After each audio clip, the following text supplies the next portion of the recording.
and it's always something. It's like, I have to get this tattoo because I'm going to Belize. Like it always lines up. Like I have to get it.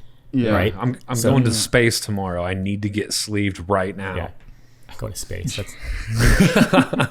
That's what they hit you with too. Like when they come in and they're like, blah, blah, blah, blah. All right, I need a deposit. A deposit? Okay, let me run to the ATM. And they hit the one on the moon.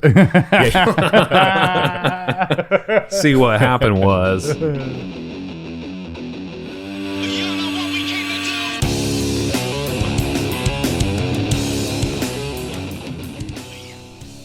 Hello, ladies and gentlemen, and welcome to another edition of the Tattoo Guardians podcast. Tonight, all three of us are here, and we got a question we want to ask. Are you burnt out? Are you jaded? Do you need to get the fuck out of your shop? Maybe change your bubble and associate with different people? Well, that's what we're talking about tonight, and a lot more. So stay tuned. Good evening, brothers. Good evening. Good evening. We're back. We are. You know, one thing different in the shot tonight is these lovely flowers, which I love flowers and candles. And oftentimes, you know me, I buy fresh flowers every week. But these are extra special. One, because they're not even mine, but they're sitting here. Because Joshua and Nicole Carlton from across the country had these sent here today as a gift to my wife. Isn't that awesome? Yeah. Thank you, Josh. Absolutely. Happy to do it. Man. I always think that, like little gestures like that go a long way. You know what I mean? And like, you were mentioning earlier when we were talking before we started recording, how I kind of asked if, Katie even likes flowers. You kind of think like, who doesn't like flowers? But my mom was always weird about it. She was always just like, I don't know, they're pretty and then they die. And it's just like a whole thing. My mom was a little bit neurotic and I just thought, I better just double check just in case. You know what I mean? Yeah, he did, man. It's beautiful. I think that's the best part about flowers is because they're beautiful. They smell good. Yeah. And they're not there forever to enjoy. Yeah. So it's kind of like embrace the moment. Mm-hmm. And it's funny. What's even more powerful is that you, in the midst of the shit you're dealing with, goes out of your way to perform service for others, which I love that shit because anytime I'm going through something, I always find freedom in doing something for someone else, even if I don't want to. Yeah. It always seems to reboot me, I guess. Yeah. Yeah. And we touched on it last week, but ladies and gentlemen, Josh is still a giver and serving from his whole heart, no matter what. I mean, it's been like, even on days where his tank is almost empty, instead of hanging on to it, he's going to give whatever's left in his tank to someone else. And that's just been a real blessing to me to get to not only watch, but also to be partake in and to be a receiver of. Josh, you just mean the world to us, and thank you. Absolutely, yeah. It's weird. Yeah. Like, I feel like, everybody's going through some shit right now, right? I know we've touched on it a little bit in the past, but it's like every time I turn around, it's like you almost feel guilty because you're like, hey, this is happening to me, but it's like everybody's got so much shit going on different levels, Everybody needs a little bit of flowers right now. Yeah, brother. My goodness. I'm actually, you'll have to excuse me here. I'm about to take some medication, but just kind of an example. I'm taking some steroids because I'm starting my new chemotherapy regimen at 6:30 in the morning. And so I get to take these steroids, which help keep my immune system strong. But they give me a really rare side effect, which is funny because it's almost like the rarer the side effect is that I read about, you better believe your boy's going to get it. And so that side effect is oddly hiccups. I'll get hiccups for about 48 hours straight. Wow. Yeah. How crazy is that? At least I did the last time, and these are the exact same one. So. Oh, man. It's weird. Well, how long do they kick in like 15 minutes or later on? I shouldn't get the hiccups until tomorrow night. Okay. Yeah, okay. So it'll just like start randomly. Yeah. I've tried everything in the book. People are like, hold your breath and drink a Sprite. Just have someone scare you. It's like nothing really works. And it gets to the point to where it's like, imagine trying to sleep and just constantly. There's no way I could paint. There's no way I could tattoo. Wow. It's interesting. Wow. So yeah. Wow. So I can imagine. Here's to that. Yeah, here's to that, man. It's almost like I want to take something to get hiccups with him. I don't want him to have the hiccups alone. You know what I'm saying? Everybody, take this. Let's all have hiccups with Josh. Well, all you got to do is eat something spicy.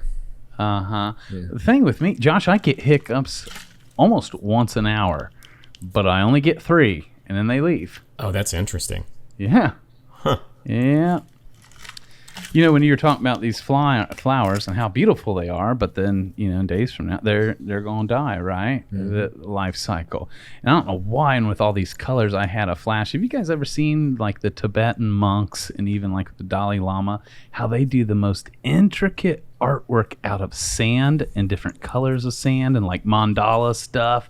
Something that could take God knows how long, days upon weeks, and it's so intricate and beautiful, and these monks do this huge piece of art, and then when they're done, they destroy it. Just destroy it, yeah. Almost like an attachment, a practice of letting go of attachments. But I love it that they themselves are the one that created it, built it, put all this time into it, and then destroy it. You know. Yeah, you know, and the first time I ever saw that was when I moved here to Oregon. They were doing it at the library here, and the artwork was huge. I mean, there was a lot of people doing it. You know, they had this little sand through these straws and stuff, and they're making these beautiful designs. And I think we watched them for like easily an hour. It's mesmerizing, right? Yeah, and then just to watch them destroy, because I actually didn't know that was coming. So I was just like, what the fuck? You know what I mean? Like, it was kind of crazy. And then I found this artist on Instagram that paints amazingly in oil, but every once in a while he'll paint on an egg, like this beautiful face, you know what I mean? And he'll just kind of show it to the camera, and he'll just fucking drop it or just squish it in his hand.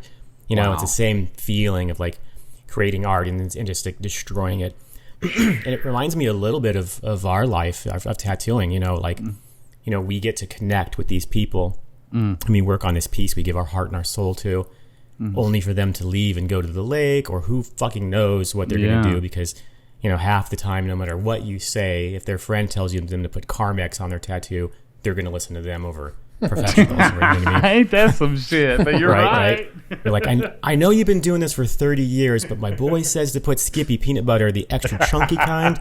You just gotta rub it in really hard. You know, it's like, it's the weirdest shit. You know what I mean? Like, God, I don't know. Like, whatever Todd says is way more.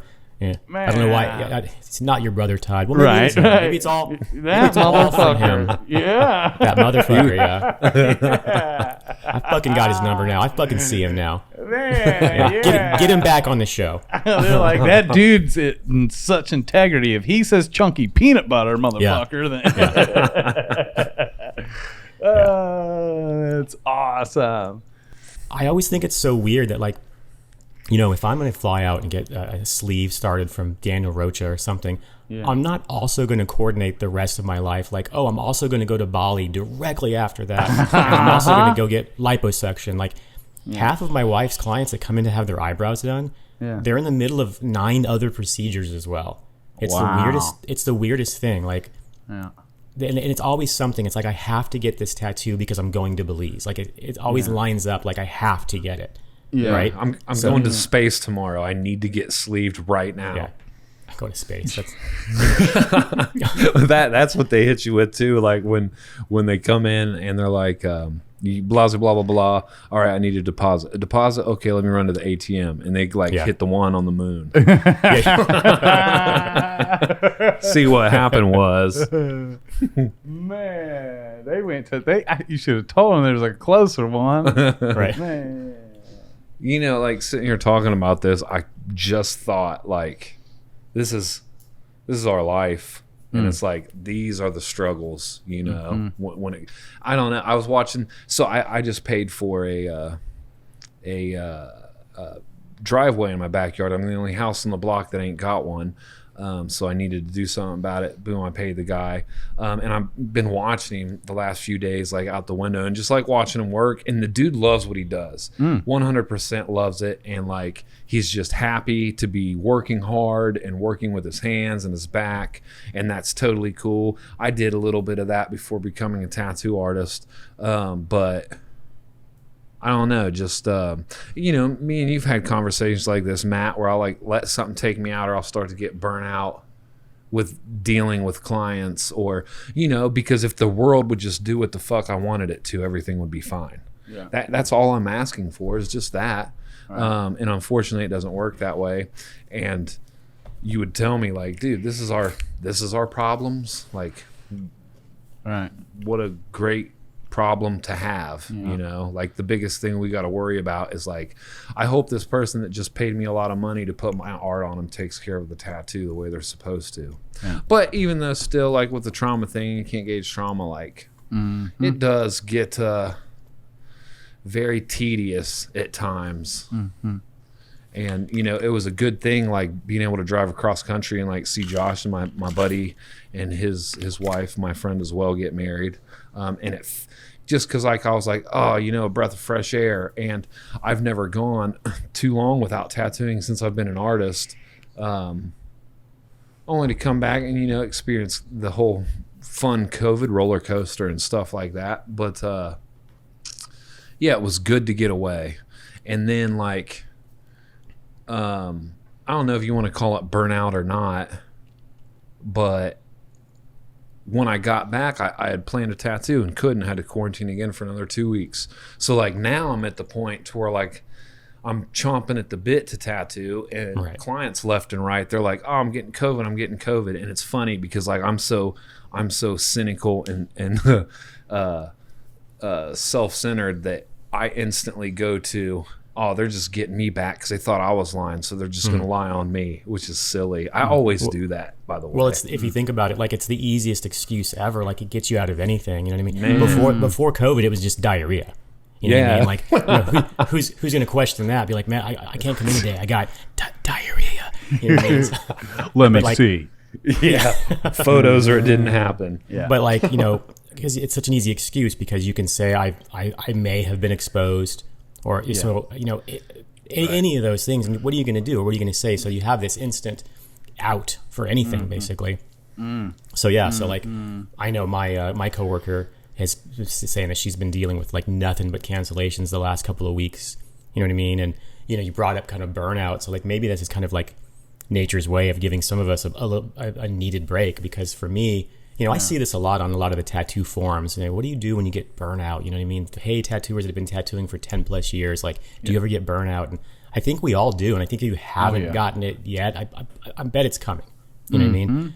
And for me personally, having it just taken away from me when it wasn't my choice, you know what I mean? Whether it would, I'm fortunate that I have not gotten COVID, but because of the cancer, tattooing was taken away from me.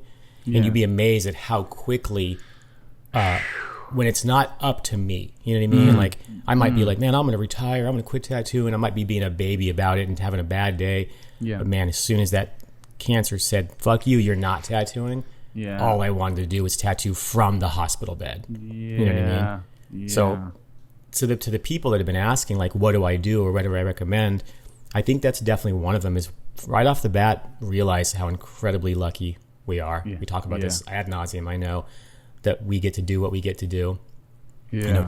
Take a moment and own that feeling, but take a break, man. Take a break with the people that mean the most to you, which is your family. You know what I mean? That your family really is what means the most to you. And when I say family, it doesn't even have to be blood family. You guys are my brothers. You are family. So you are people that I would like to spend real time with. So taking a break and doing what the fuck ever. Something fun.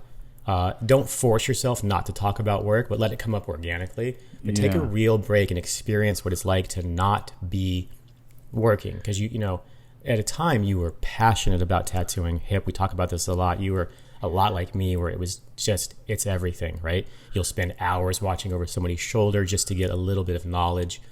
I used to tattoo 12-hour shifts at this shop, and then I would stay afterwards just because I was in a tattoo shop. And it was so amazing to me to just be a part of the tattoo shop.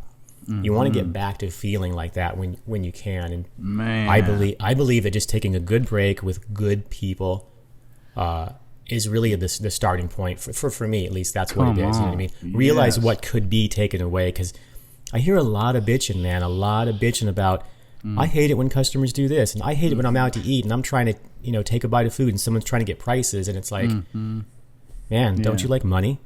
Yeah, you know what I mean? Like, to me, that's a great opportunity. Obviously, when they're interrupting you during dinner, I do get that. You know what I mean? And I know how annoying it can be. But, like, it's a good opportunity to at least give them a business card and say, hey, I'd love to talk to you later on. You know what I mean? When I'm not eating dinner with my family. That could turn into some amazing project. You know what I mean? You just automatically assuming they want a stupid tattoo. You know what I mean? Yeah. Just sets you up for that attitude of, like, being kind of bitter towards these clients, which just makes the whole thing grow, where you just are tired of tattooing.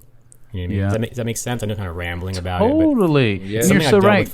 Yeah. We can all relate to that, and I think it's a great point, because we can all relate to even all the things that so many people bitch about. The problem is them pitching a tent and just being victims right there because of that, so it's, again, what do we do to get out of that? Or, because we all need to feel it. Right. But, then what? And then to have that perspective. And like you just mentioned, that could turn into a wonderful project, right? And a wonderful relationship with someone, because we all prejudge, right? Like, oh, this person ain't cool, or this person ain't or it ain't gonna be whatever they're gonna. And I love it when I'm wrong. Oh, me too. I love it when I'm wrong, and I get checked, or I gotta get checked in my inner man, where I judge somebody, or thought something, or thought like they ain't got nothing I need or want, and I love it when I'm wrong, but it takes crossing the threshold to even find out. And sometimes we're right, and it's like, yep, this person does suck. A lot of times we're right. And that's true. But, like, when I was hearing Josh explain that, like, I was feeling guilty, because it was like, man, I can't tell you how many times, even recently, when that happens to me, and already my preconceived judgment on it could have been the determining factor on what was going to come, what fruit would be bared from that. And it's just like that judgment thing we all got, and it's like, you can't control if it pops up, but I can control what comes up after that and the choice I make. And there's just been times where I'm just like, here we go with this shit. Like, let me find you out on your fucking job and start talking to you. And it's for me, it's a double-bladed sword, because, like, with my self-centeredness, like, I'll walk into a room and deep down inside, and this is some shit that I don't like saying to the entire world. This is stuff that I like to keep more private. But I mean, I ain't gonna say we're gonna be transparent and then fucking half-ass it. But I want to be validated as the tattoo guy, but then get upset when someone comes to me knowing that I'm the tattoo guy and wants to talk to me about tattoos if I'm not in the tattoo shop. And I'm wondering, since Josh said that, like, how much of that is direct, if I'm not the problem, there is no solution. So automatically, if you come up to me why I'm doing so, now granted, there's a place and a time for everything, and how often is that a direct response to the way I perceive that? Because if I'm not the problem, there is no solution. So if someone asks me, why do I have to have a preconceived judgment about it? And again, I'm just speaking 100% for me, because I always try to keep a mirror in front of my face and see, like, what it is that is causing that. And like, back with like the burnout thing, when I got back and got done with COVID, Josh, you actually messaged me like the Friday before I tattooed, and you're like, hey, I just tattooed. And I'm like, that's fucking dope. He's got cancer and he's tattooing. Hell yeah. So I went in Sunday to tattoo, and I did a mix-up, and I wasn't proud of it, and I didn't post it. And the reason I didn't post it is because, Josh, you've asked me to do a mix-up on you, and I didn't think it was to your standards, so I was embarrassed of it, so I didn't post it. And, like, it almost put me back in the burnout mode, because I was like, bummer. And then I did another tattoo a couple days ago. It really wasn't my forte, and haven't posted it. But I've learned something in it, right? Like ever since I sent that picture to you of that mix-up portrait I did, and you were talking about contrast and showed me like just how serious you will go with the contrast. It's like I'll remember it until I start designing, but it keeps coming in a little bit more at a time. So like I did this mix-up that I didn't post, and I focused way too much on detail that didn't matter. Right. Versus the contrast of the whole piece, and I would have. I think that's a super common thing that we all do, you know. And I feel that if I would have taken more of your advice at that time, that it would have been even more of like a realism mix-up, like a true, like fucking like super realistic, super traditional. And I just got caught up in it. And the funny thing was, I can vividly remember being in it halfway through and realizing like this detail right here is useless. Like it doesn't matter. It's not going to last that long. This is not longevity in tattooing. So I switched it in the middle of it, and you can totally just tell that it was like done this way and then done that way. And sure. I was just like, burn. But then the dudes sent me a picture of it healing, and it looks better, like without all the redness around it for whatever reason, like a completely different tattoo. And I'm like, that's cool. Well, the redness oftentimes can swallow up that contrast as well. You know what I mean? It kind of makes everything kind of a reddish value, so it's hard for you to see your contrast. I've dealt with that. I remember doing a portrait that I was like, man, I know I'm nailing this. I'm looking at the reference and I'm looking back and forth, and I'm like, I know I'm nailing this, but I'm not seeing it until I took a photo, and then I desaturated the photo and saw it in black and white. And I was like, oh, it looks great. And then when it healed, it looked great. But sometimes that redness will definitely swallow it up. You know what I mean? Yeah. Well, that makes sense because he was tan and I was doing a human heart. Exactly. Perfect example. And, you know, the thing is I know I preach so much about contrast, and it's probably easy to say, and first of all, I'm not saying I'm right. This is just my own, what I like. You know what I mean? But we do have to talk about longevity, like you said, the responsible way of tattooing correctly. Yes. And I think that even though you can say, well, you know, Hip thinks he wasted time doing all this detail, but I'm the kind of artist that's what I want to do. If there's 19 eyelashes, I want to do 19 eyelashes. Yeah. To me, that's great on paper. That's great on canvas. What we are limited. We truly are limited, right? And so, you know, not only are you just wasting you and your client's time, in my opinion, by spending all that time getting those unnecessary details, you're not cutting corners. You're actually tattooing more. I think more efficiently is a better word. Like instead of saying that I'm a fast tattooer, I'd rather be an efficient tattooer. Yes, you know? yes. And generally, when you see tattoos, they're from several feet away. Unless you're like, oh, bro, let me see that, and they get right up on it. Right. You want to see the tattoo should look its best. You should never be able to count the eyelashes. You know what I mean? From any kind of like how you're really truly looking. When you go to an art gallery, you're not putting your nose up to the canvas. Right. You know what I mean? Just like when you and I are face to face, we don't Eskimo kiss usually. Right. Not usually. But I do think that like it's easy I can totally see somebody saying, yeah, Josh preaches high contrast, but it's just not what I'm into. Totally fine. Again, not claiming that that's the answer.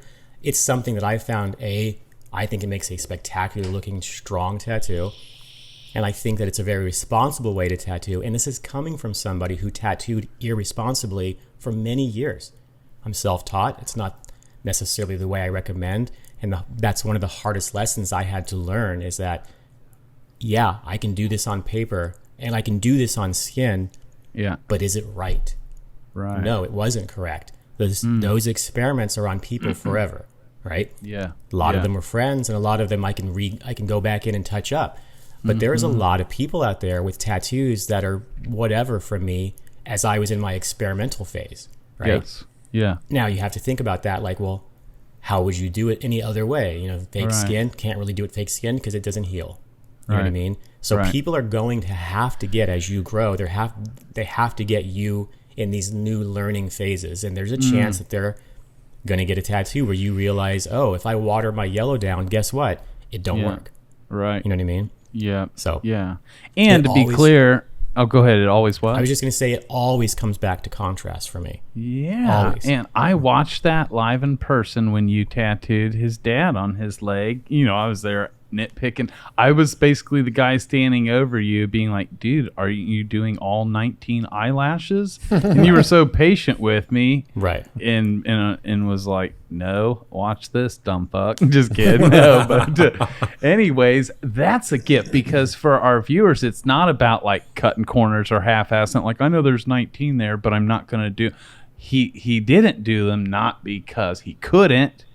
I had to learn this years ago, contrast and dynamic. And I learned years ago, just because you can doesn't mean you should. Exactly. Right? Even with the whites at the end, where it's like, wow, it looks so cool right here, so why don't you do it here and do it here and do it here? And before you know it, it loses dynamic, and now it's flat. And you're like, I used to be like, why isn't this 10 minutes ago, this thing was slapping me in the face, and now it's flat. Yeah, with dynamics dynamics is a great example of this weird phenomenon that doesn't generally work.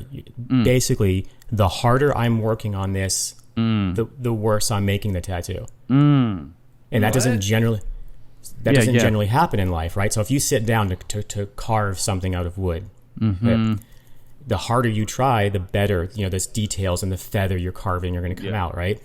Yeah. The dynamics in tattooing, because you want that dynamics of like ebb and flow and highs and lows, you start putting those we'll use white highlights in the nose and the lips, and it looks good, like Matt said. Yeah. So then the harder you work and go, well, I'm going to keep doing this throughout the whole tattoo, it cancels, it starts to slowly cancel itself out. Right? So it's a weird phenomenon where like literally the harder you work, the more energy you're giving it. This time, you're actually going backwards. You're the little old lady that's driving really slow because she's afraid she's going to get in an accident. You're causing more accidents. Yep. Wow, dude. Yeah. But there's a gift to that, and this to me is where artistry style come in, because you didn't do the 19 eyelashes, and that's so to speak, because there's things on the reference of your dad, even the top of his hair, that he even his reference left out. He went from 19 eyelashes and just did 4. And those 4, and I was like scared watching, but I'm watching Joshua Carlton, so I'm learning. He's causing me to grow, and the machine's not even in my hands, just by watching another man not do all 19 eyelashes and trying to decode and understand why. And sometimes in the process, you don't, but then at the end, it was like, oh my God. But I went from learning some things to, I've still got so much more to go. I just saw him do that. I got to witness live his decision-making process, and was honest with myself, knowing I've got a ways to go. I wouldn't have thought to do that. I wouldn't have had the balls to do that.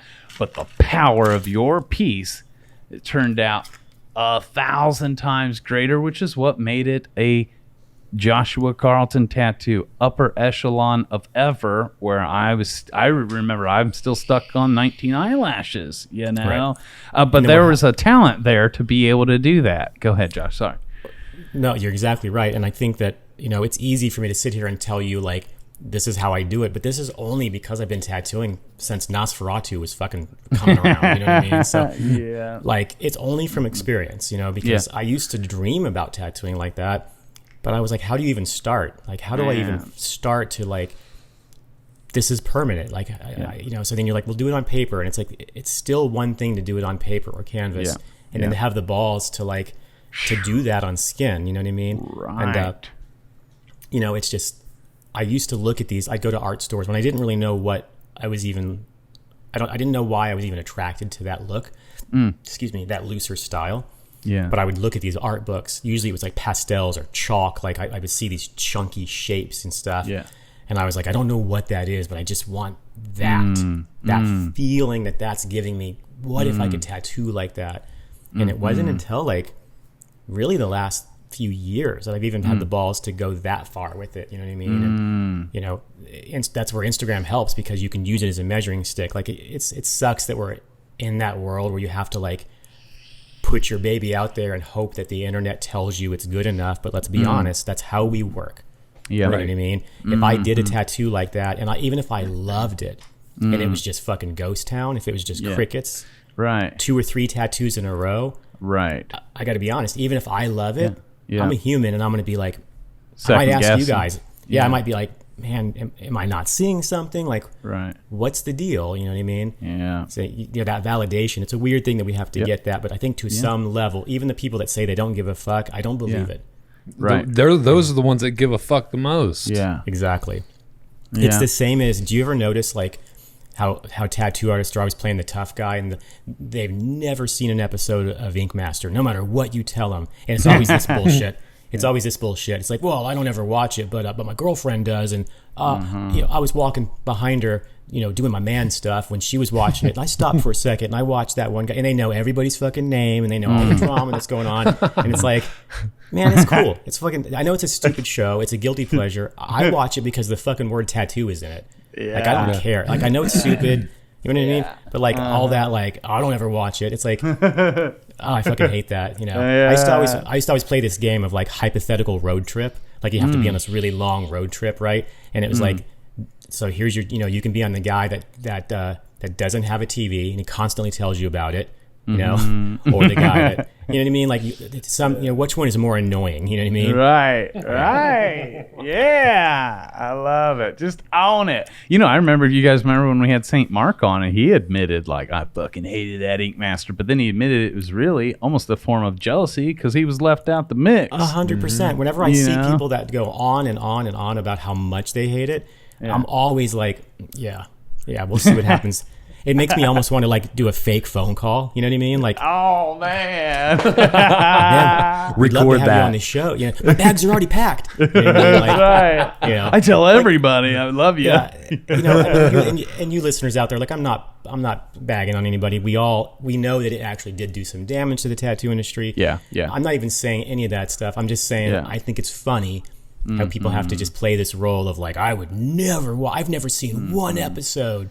It's like, or really, basically, in a funny tattoo realm way, you're basically saying, become more authentic. It's all right if you like things that the majority of the people you're around don't like, and it's totally fine. And back on like the contrast thing, I think it was like a level of maturity I had to reach before I really started grasping the concepts, because right around that time that you were critiquing that picture and showing me like how deep you would go with contrast, I was on Reinventing the Tattoo, and was watching one of their informative videos, and Guy was talking about like different forms of contrast. It doesn't just mean a lot of black and big shapes. You can have contrast between hot and cold, and blurry and in focus. And which is dynamic too. Totally. Exactly.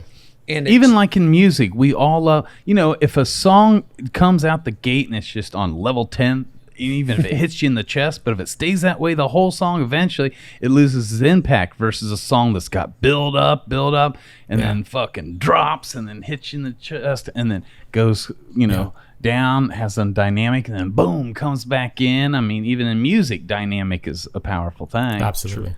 Yeah. And, like, looking at like these dudes have been doing it, like you have seen what your tattoos look like when you had 10 years ago, then 20 years, then 30 years.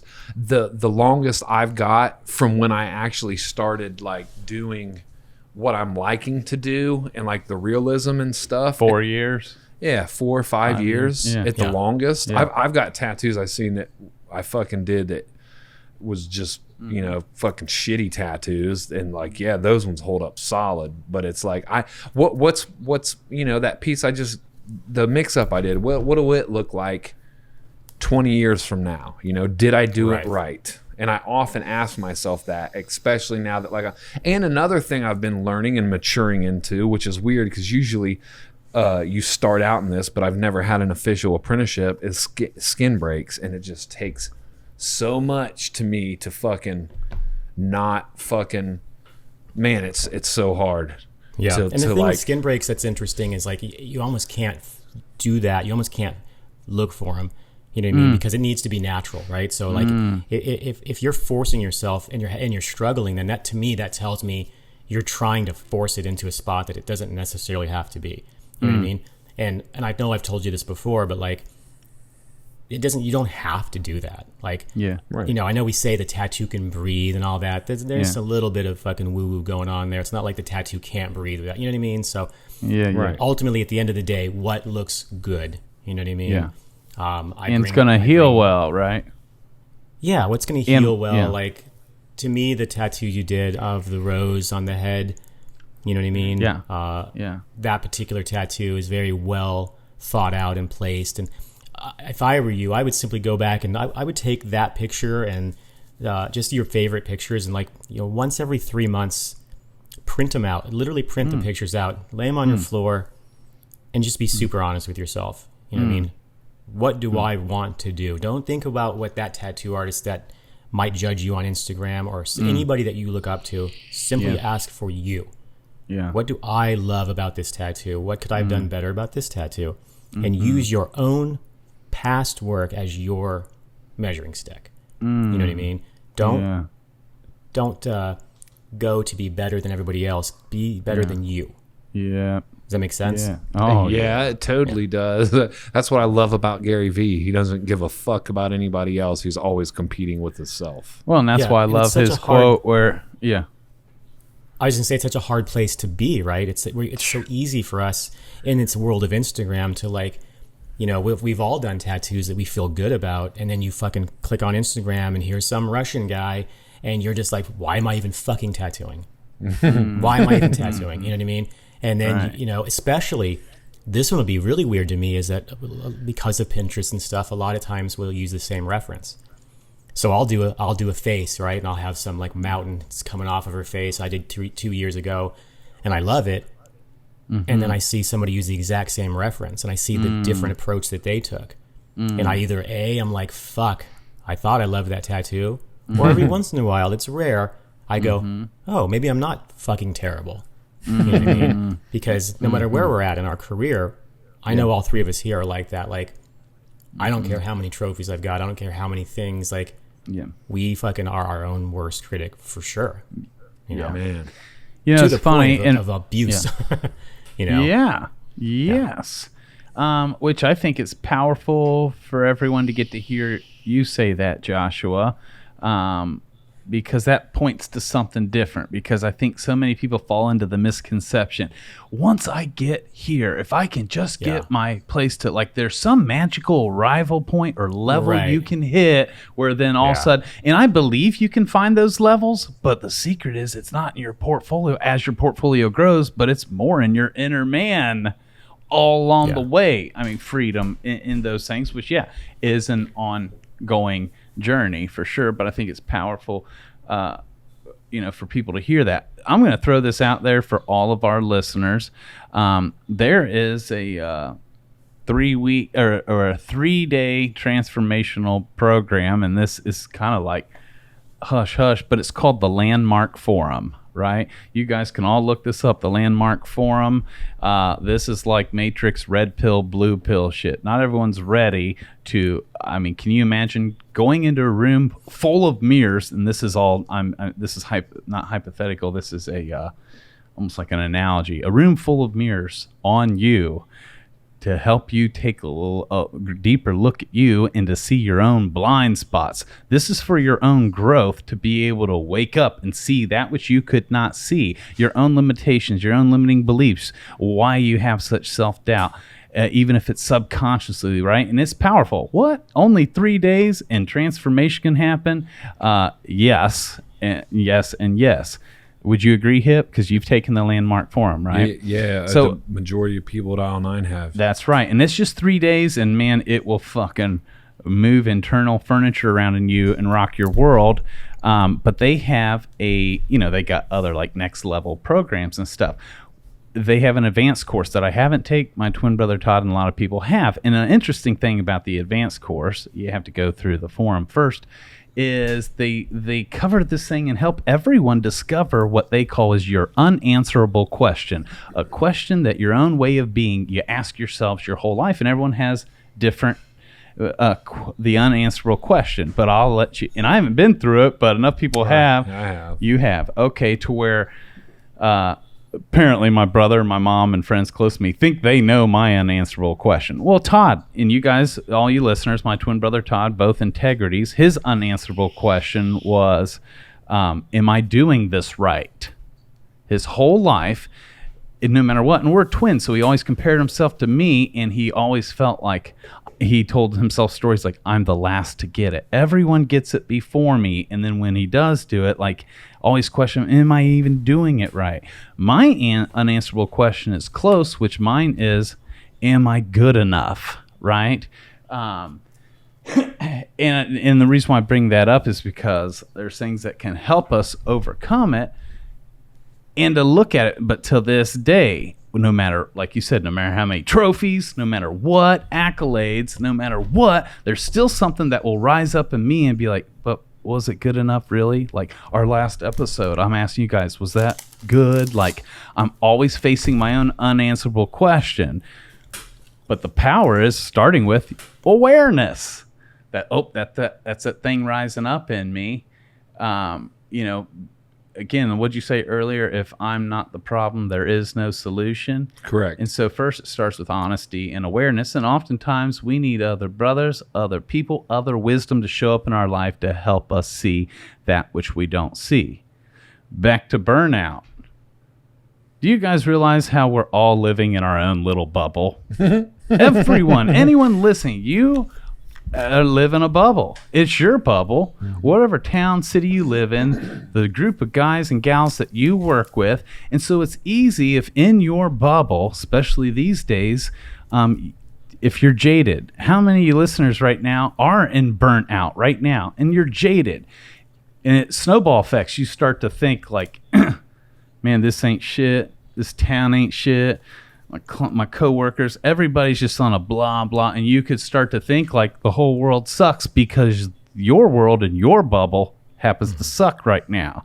But you got to understand, there are places, there's a whole world outside of your bubble of people that you don't even know that are fucking mind-blowing. There are places you've never been that are mind-blowing. There are back seats of cars you have never sat in. If you only eat at certain places, shop at your certain stores, whatever, your bubble, and this ain't good, bad, right, or wrong, but it literally dictates your perception on the rest of the world. Doesn't mean it's reality, but it is your reality. Yep. And these days, when I catch myself starting to feel like jaded or everything or everyone around me sucks, instead of me falling into that trap and actually believing that to me is a sign. That is my own inner man trying to tell me I've fallen out of alignment in areas of my own life. And I'll stop and check myself. And so some things I will do to help me is try and change my own fucking bubble, starting with either experiences or the people I'm talking to or hanging out with. I will throw myself out of my comfort zone or try and surround myself with people that are outside of my bubble or people that I look up to. It's the old quote, if you're the smartest man in the room, you're in the wrong room.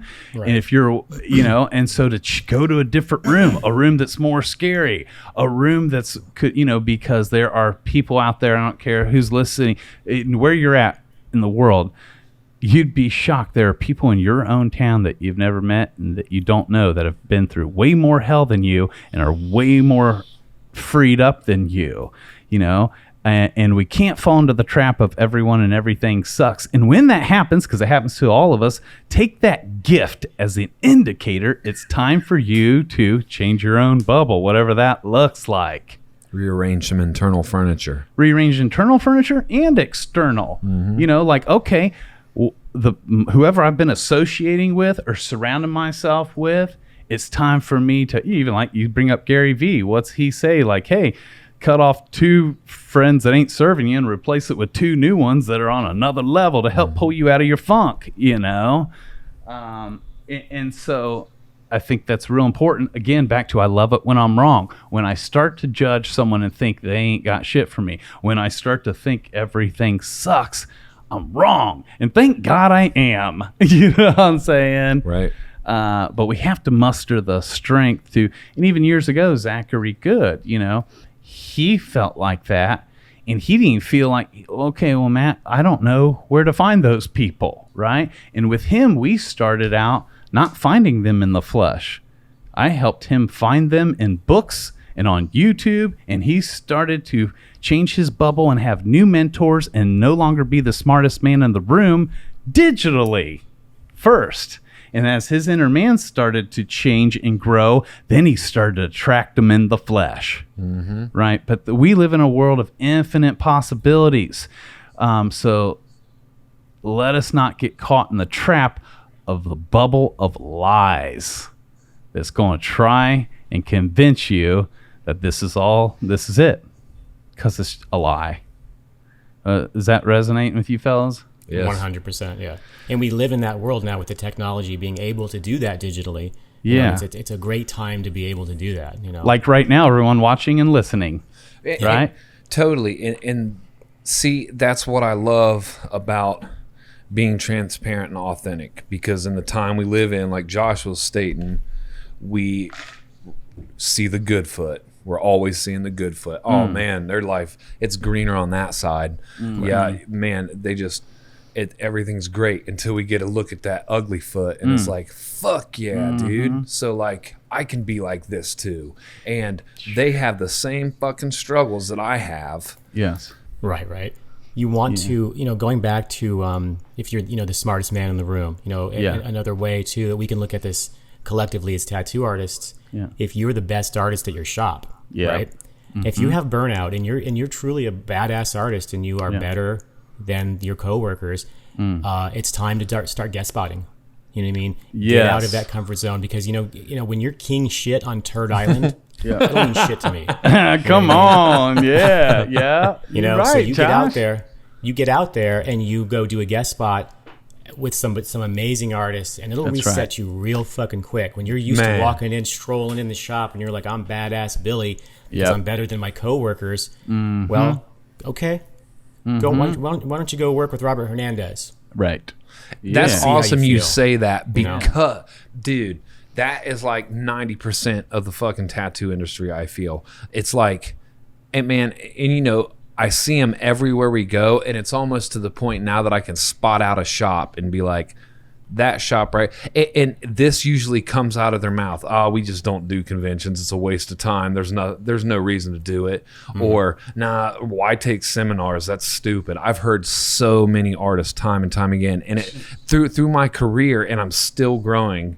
But there was a period of 3 years where I was in 6 different shops. Mine's the longest shop I've ever worked at. And not only because of like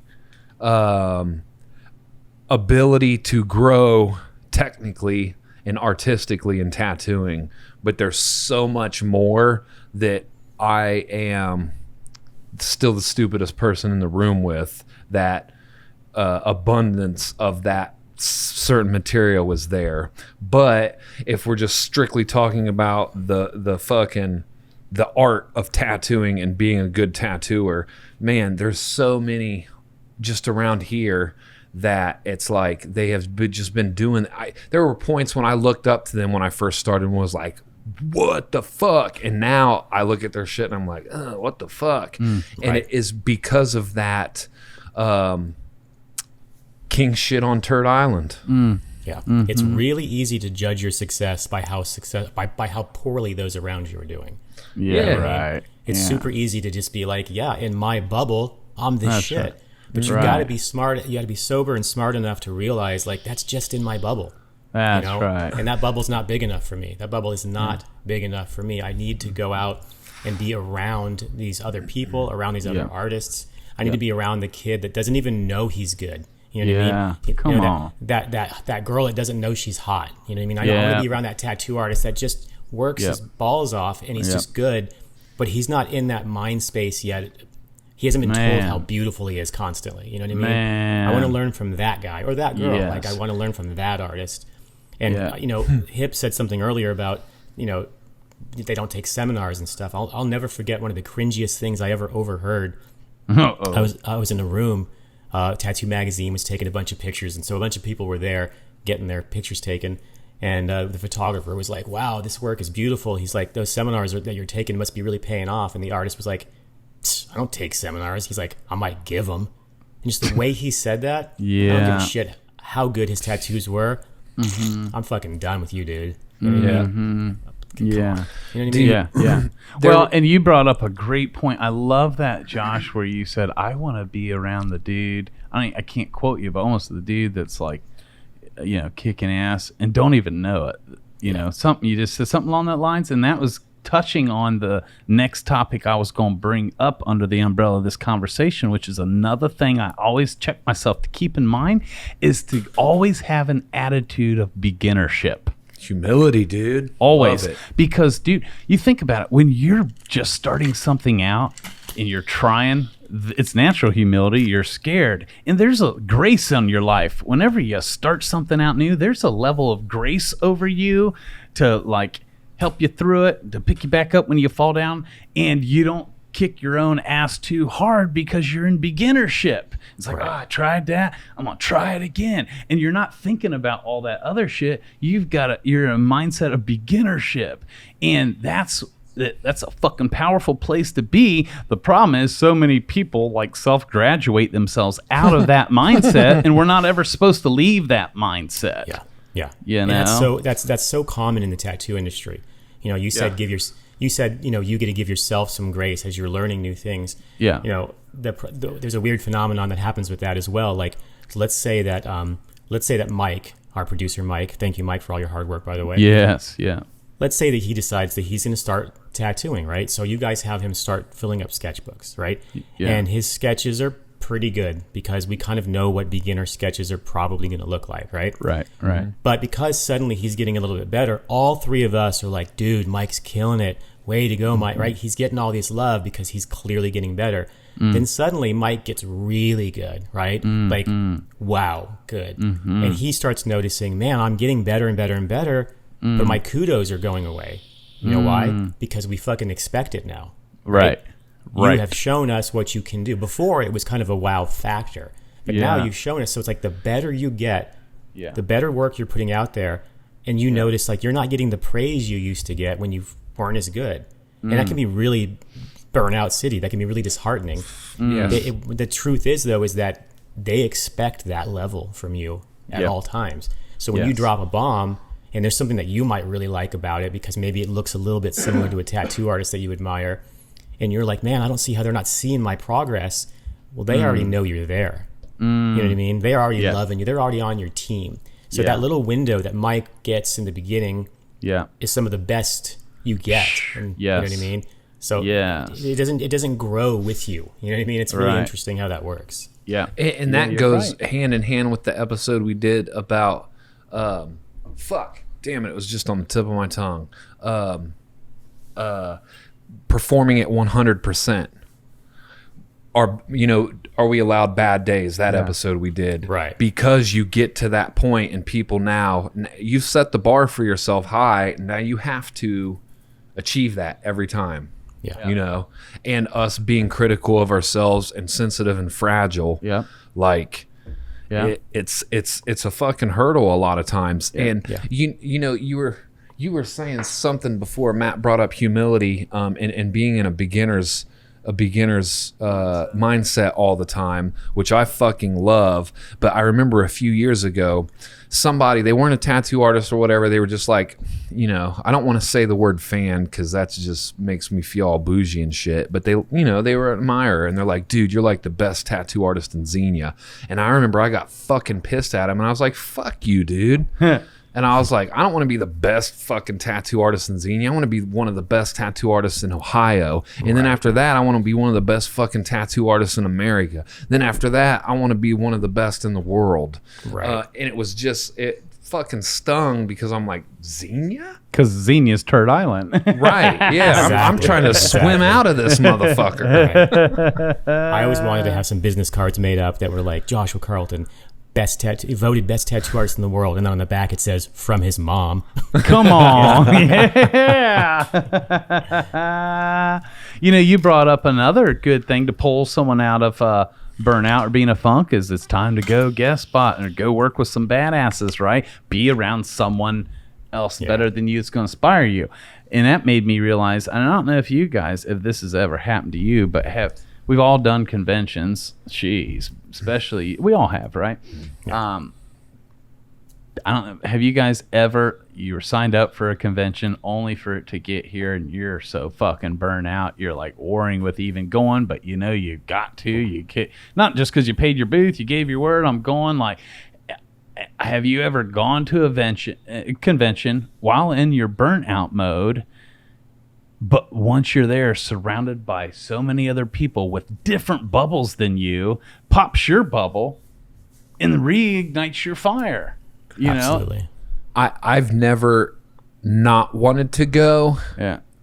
Because. But if you're gone to one in burnout mode, you're just fucking, I'm in a season of burnout, but this show's coming up. I was still looking forward to it because of what you said. There's seminars going on. There's badass that are going to be there. So even if I don't want a fucking tattoo, fuck this. Yeah. I can walk up and be like, hey, dude, can I throw you like a couple $100 to watch, or take a seminar, or network and like slap hands with some people that now's the perfect time. If I'm too scared to go talk to fucking Joshua Carlton, now I might muster up some courage and go shake his hand, you know? And a great so example. That's always exciting. Yeah. And that's what I'm saying. Like, even when Evergreen comes back, you don't have to work the show or tattoo it. And I'd say by not working it and being in your booth with your head down all day and getting to go and then walk it, you can see a lot more and be inspired by a lot more, because you can hit every booth all day and stop and have conversations and talk to men that are doing what you still want to do, have already achieved what you've dreamt about achieving, and they're right there and you get to watch them and talk to them, blah, blah. Boom, your flame gets relit. Boom, you get inspired again. You find yourself going home with like new fire, new motivation. Yeah. Helps a lot. Yeah, because it's like, you have to get out of your own way. There's so many tattoo artists who will just sit in their booth, head down, in their sketchbook, because they're not busy. So they're like, you're kind of like, hey, how's it going? Wish I was tattooing. And it's like, fucking go. I thought you were I thought we were hustlers. Why are you sitting in your fucking booth? You know what I mean? Like, walk around and like, let's take Evergreen. Like, because we handpick the artists. Like, everybody's fucking amazing. Yeah. Why wouldn't you? I don't care what level you're at. Yeah. You should be walking around, because there's that kid you didn't know their name, and they're the next fucking superstar. You know, and then later on you're like, man, I didn't even fucking realize that I was sitting over there and DBK was right there. Yeah, right. Right, hip, right, hip, yeah. You know? But I mean, I'm only one person. I can't get to everybody. That's back when he was still King Turd, though. Yeah, you know? I'm just kidding. I just noticed that. I've noticed that people will just like, I'll be like, man, Hell City was amazing, and everybody will agree. And I'll be like, man, that kid, John Congleton, and nobody, I'm making his name up, by the way, but nobody's heard of him, right? But it's just some kid that I fucking, he was doing some underwater scene that blew my fucking mind, and his portfolio was amazing, and he's got, 1,900 followers on fucking Instagram. Love it. But next year, you fucking wait. And I love seeing that shit early on, because I do get inspired. I do get hungry. You know what I mean? I'm like, oh yeah, I fucking love tattooing, and my burnout is coming from my own shit. Yes, you know what I mean? Josh, my own shit, my way, in my own head, where I'm comparing myself.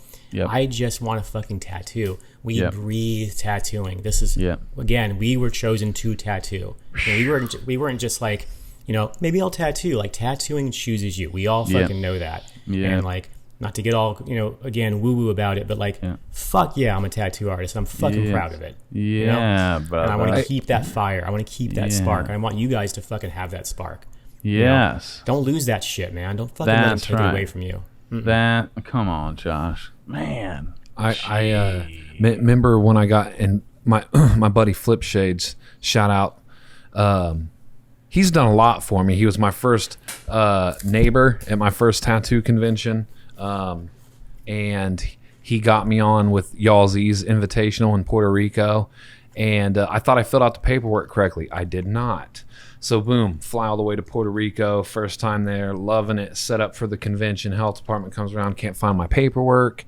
Long story short, I wasn't allowed to tattoo at it. So the health inspecting people told me, well, you're not allowed to tattoo here. If you are, you'll be fined. And it's whatever. But I told them, okay, cool. And bummed. I went around and asked people. I talked to Tevin on. I was like, what should I do? And they're like, fuck it, dude, tattoo. Everybody told me fuck it, tattoo. But I told that person that I wouldn't tattoo. So I tried to fucking keep my integrity. I called you, Matt, and I was fucking pissed. Yep. I called Yogi, and he was like, well, if you go to jail, I'll bond you out. And I was like, okay, cool. So I was like, well, fuck. What am I going to do this whole weekend not tattooing? So I gave my booth away to one of Flipshade's friends to tattoo in, and told everybody that I was the convention apprentice. Yes. And in doing that, I got to do like a little fun. No one really took advantage of it. But you went into full-on service mode. Correct. Right? Taking out everybody's trash and shit. Well, no. I wanted to say yeah, so I look super cool and humble. But what I did get to do is Lefty's wife, Shauna? Is it Shauna? Yeah. Shauna, yeah. It was his birthday, like the Saturday or the Sunday. So she gave me this book to go around and take to artists and have them sign and, draw penises and happy birthday. Because that's what we do. We draw penises. At least I do. Shit, I'm a real tattooer, man. Get with me, King Turd. And I got to do that. And I don't know if anyone's seen it or noticed it. I know my dude Flip Shades told me, like, that's some real shit, like, not tattooing, because I totally could have used the money, and it would have been cool. But I got to create a alternate experience, and I got to I sat and watched Lefty all day Sunday tattoo a cover up, and I found those ink machines, and I seen those, and those were dope. And it's like I got to build relationships that if I was tattooing, I probably wouldn't have been able to build. Could have built them with clients. So where I go, I'm going to build a relationship for sure. Man. But I didn't have to do it being the other cool tattoo guy that was there tattooing. I got to be, just a dude that fucking wanted to be of service, And I'm glad you made that choice, because you could have stayed in bitterness and defeated and victim all fucking weekend, pouting, you robbing yourself and bringing everyone else down around you. And I know you warred with that, and that's why you called home pissed, upset. This shit's ruined. I'm in Puerto Rico. I spent all this money, and now they won't even let me tattoo. And you wanted to shine and get in the ring with everybody in there, and it was like you were forced to have to let that all go. It's as if the universe had other plans for you, but it was so abrupt, it took you a minute. Some people wouldn't have caught it. I was proud of you for catching it and shifting gears, and a lot of fruit came out of it because you chose to not be victim and taken out by the unfortunate circumstances. One regret, Yomeka was there tattooing, and I just didn't have enough courage to be like, what's up, dude? That still comes from time to time, and it's like, I don't know why, because every time like I just do it and quit being fucking pussyfooting, they're always sweethearts every fucking time. Who was it? What artist? Yomeka, I think. Oh, okay. Yeah. The Latino with the glasses. It's always with like Steve Butcher and shit. Yeah. He was doing like a fucking dope ass tiger, and I would like creep by all slow and watch him a little bit and then move on. Like if he made eye contact, I'd get all shy and run off into the crowd. Like Matt said, though, like, you being able to realize that where you're at, because it's one of those things I always say, like, you can tell yourself, like, well, this is not happening. You know what I mean? It's definitely happening. Right. I'm here. I'm not able to tattoo. I can either be a fucking dick, and I can, who knows how long this could affect me, because I'm already in a shitty mood. Now I'm going to take it back to the shop, and I'm going to be the victim again for fucking who knows how long. Or I can turn that shit around and steer my own ship and learn some shit. And here you are talking about it. So obviously it made a memory for you. Come on. And an even greater aspect of this is like, who cares what I learned and what I did? Who did I fucking impact in doing that? Because a great example, you got stage 4 cancer. It came back, and your motherfucking ass buys flowers for Matt. Granted, I'm not judging anyone's fucking trauma or what anyone's going through, because we're going through some shit and it sucks. But you chose to get out of self and be of service to someone. Yeah. So it's like, man, when we do that, I think it's more important to reflect on, like, did I inspire someone with this? I didn't do it to inspire someone. I did it because I wanted to get out of like my self-pity or anger or whatever it was. But a lot of times those actions lead to inspiring others to do the same. Yeah, absolutely. Yeah, so I mentioned it in a post recently. Like I'm choosing just not to live in the world of cancer. I can't wake up and just immediately. I can't just be cancer all the time. Like, right. Yeah, that's right. I don't know what tomorrow's going to bring. I know I don't know.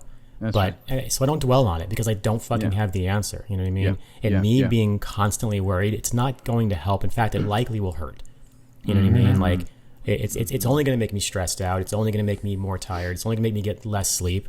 You know, I'm here. I was on a path, and now there's a little bit of a side road that I have to get on. You know, I'm going to jump on that path with David Goggins. I'm going to fucking beat its ass, and I'm going to come back around. And I'm going to be back. You know what I mean? So that's it. It is what it is. And this is gonna. That's right. And this is going to be real interesting to see how this too works out for your benefit, Josh. Right. It really is.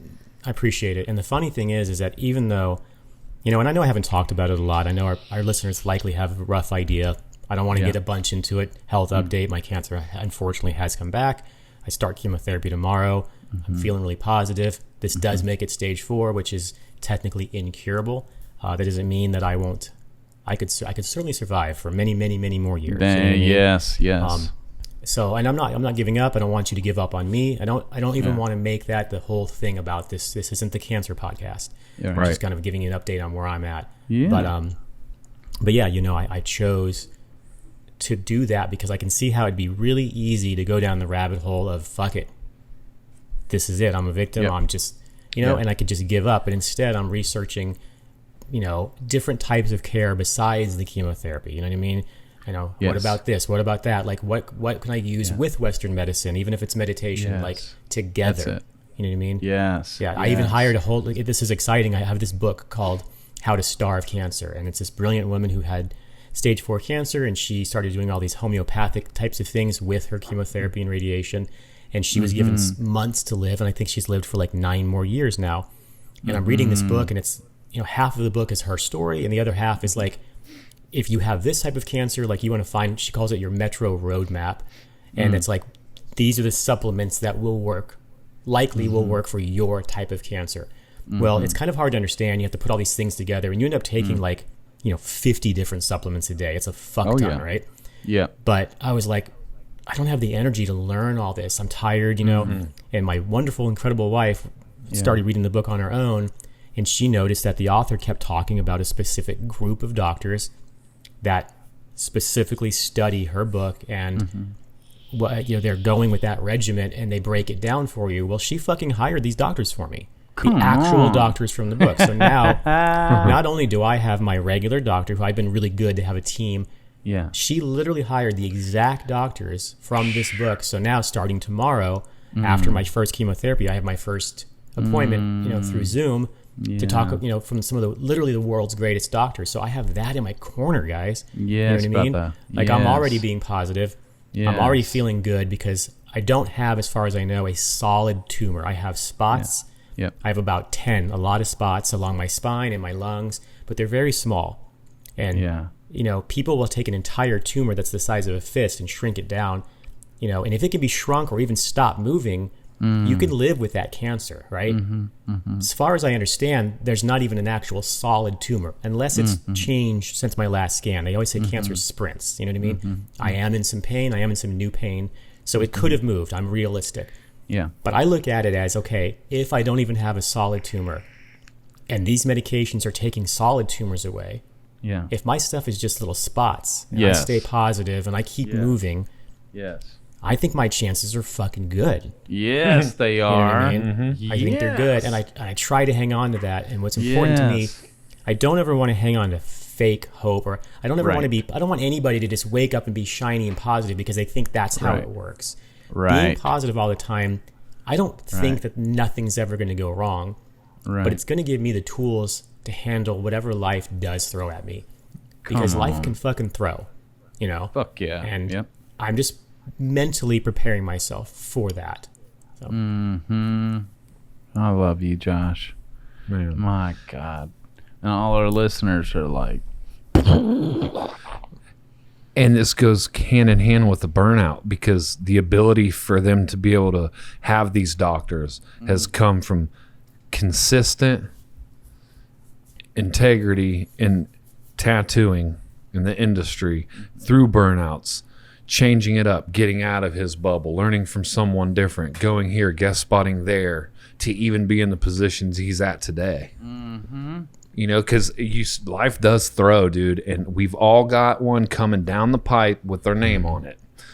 So it's like, you know, yeah, you might be burnt out right now, and that sucks, but there's something coming that this burnout's preparing you for. So handle it in a practical and spiritual manner, whatever that looks like for you. Yeah, it's good, man. Yeah, I've really learned recently to breathe through stuff, you know, like it sounds so simple. Like when you tell someone you have depression, they'll say, "Oh, have you tried not worrying?" And it's like, listen, motherfucker, of course I'm trying not. But my wife would always be like, just breathe. And I'm like, I'm fucking breathing. How do you think I'm alive? You know, and it finally hit me, you know, she's like, breathe, like fucking breathe, you know, and now, you know, because I have these weird, I wake up in the middle of the night and I like have these awful thoughts, or like the medication might make me like, I'll get really twitchy. My pain medication will make me super twitchy. And like, you know, when you're falling asleep and you kind of like jolt back awake, like I do that a lot, but like really hard. And she'll just be like, breathe, you know, and I'll take this deep breath in and kind of hold it and slowly let it out. And about 4 of those, and all of a sudden I'm fucking, you know, back in dreamland, you know what I mean? And before I would have fought that all night long and twisted my blankets all up and been shitty and mad. And I'd have woke up shitty and mad, you know, and it's amazing. And I guess it's a small form of meditation, maybe, I don't know, but you know, it's amazing that I've learned to just breathe. Yeah. And I think that carries a little bit more weight than I realized, you know? Yes. It's powerful. It's powerful. Yeah. And because everything's connected and everything's energy, you know, and even our breath. That's powerful. Kudos to Nicole. Yeah, she helped a ton. I'm always thanking her. I'm like, I know this seems silly, but thanks for telling me to breathe. You know, it's like, because I just didn't get it. I totally didn't get it. I was like, what are you fucking talking about? You know, just grow a beard. Okay, you know, what the fuck. You know? But I was looking at it the wrong way. You know, I told you, Matt, the other day, you know, that's been one of my new mantras. It's like, oh, I'm looking at it the wrong way. It's why when I said, you know, how can you ever get the right answer when you're not asking the right questions? And that's what's happening when that wasn't the right question. Like, you know, how do you breathe? You know what I mean? I was totally taking it the wrong way. And because I'm incredibly lucky, every single thing that my wife does is for the benefit of me, right? So when she's doing something, even when I'm like, why would she do that? Once I look at it the right way, I'm like, oh, she cares about me. Oh, okay. You know what I mean? It's like, what the fuck, you know? So to our listeners out there that aren't as fortunate to have an amazing husband or a wife, do that shit for yourself, man. Do it for yourself, you know? Yeah. Learn how to breathe for yourself. Learn how to do the right thing for yourself. Take that break. If you feel that energy, you need to take a break. You're getting burnout. Listen to yourself. You know what I mean? Yes. Listen to it. Yeah. Trust me from my own stuff. Listen to it. Right. Yeah, and listening to it's caused them to even go outside their bubble, right? And I love it because you've been living into the question, what I call, by asking better questions, it's living into it. If we don't like the answers showing up in our life, it's usually we've been asking shitty questions. The whole universe is designed to serve us. That's why it's so powerful. If you really want the answers or solutions that you really want, live into those questions. And here's the proof of it, because boom, all of a sudden the universe sent this woman into their lives in the form of a book, you know, that led to more questions to live into, which then led to the world's greatest doctors that was obtainable, which led to Nicole actually getting in touch with them and hiring them. These things wouldn't have unfolded if they wouldn't have started living in different questions and just accepting whatever, right? And it's beautiful. Yeah, because to me, you know, I would flip through that same book, and because I was already in a shitty mood, and it's hard to kind of understand. Like, I don't have the energy to fucking figure out this roadmap shit. Why can't it just say esophageal cancer? Take these pills. No, it has to be all bull. So I just mad, right? And so she was like, "Well, I'm gonna try to read it." And I'm like, "Good luck." You know what I mean? And then all of a sudden, she's on the fucking phone, and I'm like, "Who are these people?" And she's like, "This is the doctors." I'm like, "The actual doctors? Like, how the fuck did you do that?" Man. And talk about making me in a better mood. Like I'm sitting there thinking, you got the actual doctors? Like, holy fuck, this is crazy. So suddenly I feel like my odds are way better because this is all these people do. Their whole focus is like exactly what I'm going through right now. So not only my regular team, but I'm very blessed. I'm very privileged to be able to have this other team as well together. Come on. You know what I mean? Like that's amazing to me. Amazing. Yeah. Love it. Speaking of Nicole, after these flowers today, and I think Josh and Nicole and I texted a little bit earlier, which what an honor, right? But she shared a quote with me that you guys have added to your tool belt, that we can say to ourselves and declare to ourselves over ourselves, which is, I am happy, healthy, whole, and thriving no matter what is going on around me. Yep. Say that every day. Yes. And right now, all of our listeners, under the sound of my voice right now, I want you all to declare and agree with us and say this, that I am so thankful. We are so thankful. Aren't we so thankful that Josh is happy, healthy, whole, and thriving no matter what's going on in the world? Listeners, isn't that awesome? Aren't we happy and so stoked that Josh is happy, healthy, and whole and thriving no matter what? Until next week, whenever it pops in your head, you're driving along, you're tattooing at work, I want you to say to yourselves and out loud and just celebrate with us as this is unfolding and be so thankful that Josh is happy, healthy, whole, and thriving no matter what. This pops in your head, I don't care, 40 times. Celebrate. Scream at the top. I'm stoked that Josh is happy, healthy, whole, and thriving no matter what. Rewind it. Josh is happy, healthy, whole, and thriving no matter what. I'm fucking stoked our brother Josh is happy, healthy, whole, and thriving now no matter what. Isn't that fucking awesome that Joshua Carlton is happy, healthy, whole, and thriving? Come on, fuck yeah. Woo. Thank you so much. That's amazing. I guarantee you I'll feel it too. You know what I mean? I've always been that kind of person, so I'll know you're out you there. are. You know. Yes. Man. There's 2,000 people right now celebrating that Josh is happy, healthy, whole, and thriving no matter what. Man, thank you, Nicole. Yes.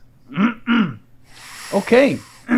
Well, due to other things, we decided we was going to keep this one short. And to be honest, I set the clock for an hour, and that alarm went off 20 minutes ago, boys. So I'm just checking in. With you on that. In a new segment I think we should add into the show, and I apologize, we should have talked before we were live, but I think we should give shout outs each time to our listeners. Absolutely. We've been getting blessed with people writing, sharing our shit, and specifically today we opened Instagram. I'm sure you guys saw it. And so tonight we'd like to give a shout out to, on Instagram, I Am Elvis Tattoo. His name's Elvis. I don't know this gentleman personally, but he blessed me today, and he shared on his story how much this podcast has been impacting his life to the point where he put on his own Instagram, is telling everybody out there, tattoo or not, I advise that you check it out. Did you boys see that? Mm-hmm. Yep. Shout out to I Am Elvis Tattoo. Thank you, and thank all of you listeners. Yes, thank you, Elvis, and all of our listeners, not only for listening, but taking the time to write us like we always ask for you to. And we're going to start acknowledging you. Each week, we're at least going to shout one of you out, if not a bunch of you. I like it. Yes. Thank you. Real quick before we go, what was the name of that 3-day course that you guys both talked about earlier? Yes, the Landmark Forum. LANDMARK. Forum. FORUM, the Landmark Forum. I'm definitely going to go check that out for sure. Brother, thank you. Oh, my God. And right now, due to COVID, they're doing them all online now versus in person. But do yourselves a favor. It's funny because when we went in person, not everyone's ready to really take a look. So people will drop like flies. On day 2, the room's not as full as it was on day 1. Mm-hmm. Some people don't want to really know the truth. Some people in the Matrix don't want to be awake. You remember on the Matrix, the one guy is like, I should have fucking took the other pill. Like, I don't want to, you know? Some people aren't ready. But those of you, if you're really ready, don't you want to see that which you've never been able to see? If there's more possibility for your life, wouldn't you want to know? It's crazy how throughout all history, some people fight to hold on to their limiting beliefs. Some people will fight to stay in bondage. Us included. That's right. You know, but if you continue to fight to hang on to your limiting beliefs, the reward is you get to keep them. You know, good luck with that. Right. But yes, the Landmark Forum, and it's beautiful. And I'm so glad that Josh is happy, healthy, whole, and thriving. It's awesome. Whew. Hell yeah. I appreciate it. Thank you for these flowers, man. Absolutely. Yeah. Thank you for, no matter what, joining us tonight and coming on here and serving us from your heart and your table with us, no matter what, because you're thriving. And so thank you, Josh. Yeah, thank you. Absolutely. It's great to see you guys again. It's been a while. Man, yes. Whew. Last but not least, because when this comes out, those artists who are like in burnout and you feel like you've tried it all, I also just want to let you know, and of course by now when this episode's dropped, you've probably heard of a program called Tattoo Business Mastery. And I have noticed all the students that go through that, so many of them sign up and they're in burnout, but after they go through that program, they're on fire again. That too is an option, because so many of it, we all need help. We all need each other. We all need, even if we're aware of some things, but it's like, but now what? And how do I really apply these things? This is where, again, the point of not being the smartest man in the room is to get around others to help you with the how. It's your job to focus on the what. What do you want? Because what you really want wants you. And in that process, as you focus on the what, the how will reveal itself. And oftentimes it shows up as other people in your life to help you out. Heard good things about it. It's cool. Awesome. Good shit. Josh. Yeah, good show. So excited. Looking forward to tomorrow and both your appointments and the consultation. You know, I appreciate it. Awesome. It's cool because they don't generally because of COVID, Nikki's not usually allowed to go at all with me, but because it's a new chemotherapy and she's like aware of like if I have some sort of reaction, she knows me better than anybody else, so they're going to let her go to this first one tomorrow. So that'll be nice. Good. You know what I mean? Just in case, you never know. Yep. Absolutely. Whew. Man, good stuff. Good stuff. Mike, I feel led to ask you, is there anything on your heart that you want to share with our viewers tonight? And I know I'm putting you on the spot. Not particularly. No? Okay, great. Then you can just edit this out then. I'm just kidding. Awesome. Hip, you want to leave them with anything? Man, just that Josh is happy, whole, and thriving. Yes. Appreciate it. Yep. And yeah, man, good show, guys. And I appreciate our listeners like I do, like we daily, like Matt says, we're going to start giving you guys a shout out. I love that a lot because we want to hear from the Guardians, you know? Yeah. And we appreciate it. Yeah. Yeah, we read your messages. You know, sorry to interrupt you. But all the messages that come in, we read and we share them with each other. So it's not falling on deaf ears. You know what I mean? No, not at all. We love to get those messages. So keep them coming, please. Yeah. And you guys are making us better men, aren't they? Yeah. Mm-hmm. Iron sharpens iron. That's it. That's right. We love you guys. Thank you for tuning in and watching. And press rewind if we haven't blown your mind. We'll see you next week.